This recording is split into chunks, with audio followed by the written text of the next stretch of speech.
গত 3 দিন ধরে উদয়পুর মহকুমায় ত্রিস্তর পঞ্চায়েত নির্বাচন নিয়ে উদয়পুর মহকুমায় বিভিন্ন জায়গায় শাসক দল বিজেপি আশ্রিত সমাজদ্রোহীরা বিরোধী দলের নেতা ও কর্মীদের উপর যেভাবে আক্রমণ শুরু করেছে তা নিয়ে ক্ষোভ ব্যক্ত করেন সিপিএম উদয়পুর বিভাগীয় সম্পাদক দিলীপ দত্ত।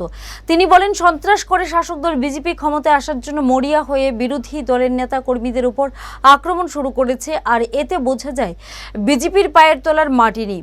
এরপরে উদয়পুরে সবগুলো আসনে সিপিএম ও বামপন্থী দলগুলো ঐক্যবদ্ধ হয়ে প্রার্থী দেবে নির্দিষ্ট সময়ে। সিপিএম উদয়পুর বিভাগীয় সম্পাদক দিলীপ দত্ত বলেন, এবার রাজ্যের মানুষ ঐক্যবদ্ধভাবে তৈরি হয়েছেন এই রাজ্য থেকে শাসক দল বিজেপিকে হটাবার জন্য। এই পঞ্চায়েত নির্বাচনে বিজেপির পরাজয় সময়ের অপেক্ষা বলে দাবি করেন তিনি। একমাত্র বিজেপি দল তারা এখন একা, সম্পূর্ণ একা।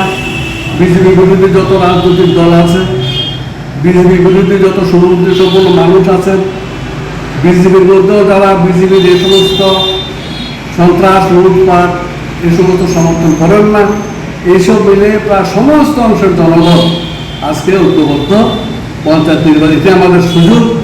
এই সুযোগকে ব্যবহার করে ত্রিস্তর পঞ্চায়েত নির্বাচনে আমরা বিজেপিকে ধরাশায়ী করব, তীব্র থেকে উৎখাত করব।